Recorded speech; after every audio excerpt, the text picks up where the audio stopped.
Aujourd'hui, je lâche mes préparatifs 5 minutes pour répondre à Nathalie au sujet de la qualité nutritionnelle et digestive des friandises japonaises.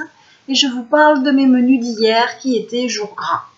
Je suis Edith, coach et profileuse alimentaire, auteure du blog La Petite Fabrique d'Edith, et je suis très méfiante envers la nourriture toute prête.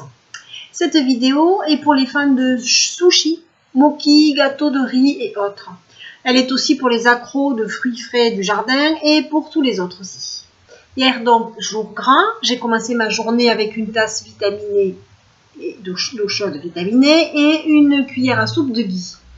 Et puis, une vingtaine de minutes après, j'ai mangé 2 œufs avec du bouillon et de la charcuterie. À midi, j'ai mangé un demi-petit melon tout à fait délicieux avec un petit peu de jambon en chiffonnade et des haricots verts que j'avais copieusement arrosé de ghee et un steak. Vers 17h à peu près, j'ai fait un mug cake. J'adore ça parce que comme ça, je peux me faire des petites friandises pour moi toute seule et je ne peux pas m'en servir. À la compote de pêche et donc sans sucre. Et puis, pour finir la journée, j'avais fait un crumble de courgettes. Voilà, ça c'était pour les menus d'hier. Maintenant, je réponds donc à la question de Nathalie. Nathalie achète donc des pâtisseries japonaises qu'elle trouve très bonnes. Et elle voudrait savoir si c'est bien. Elle croit peut-être que parce qu'elles contiennent du riz, des haricots, de la purée de fruits, de soja, elles sont meilleures pour la santé.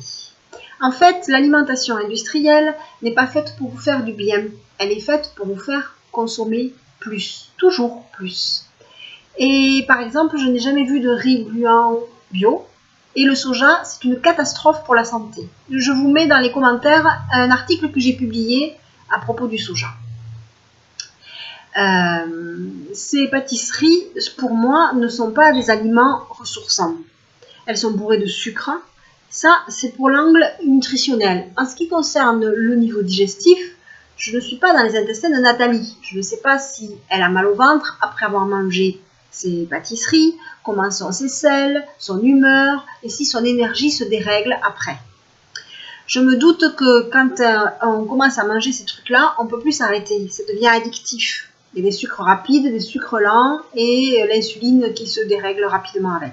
En fait, je ne connais pas ce produit, donc je fais à peu près avec ce que je crois. Mais si j'étais vous, avant de vous précipiter sur de tels achats, je ferais attention à comment je me sens après les avoir mangés. Dans ma tête, dans mon corps et tout ça. Voilà, j'espère que ça vous a intéressé. J'attends des questions pour demain, parce qu'avec tous mes préparatifs, j'ai un petit peu de mal. J'attends aussi vos commentaires et vos j'aime, et je vous dis à demain, bien sûr. Bisous!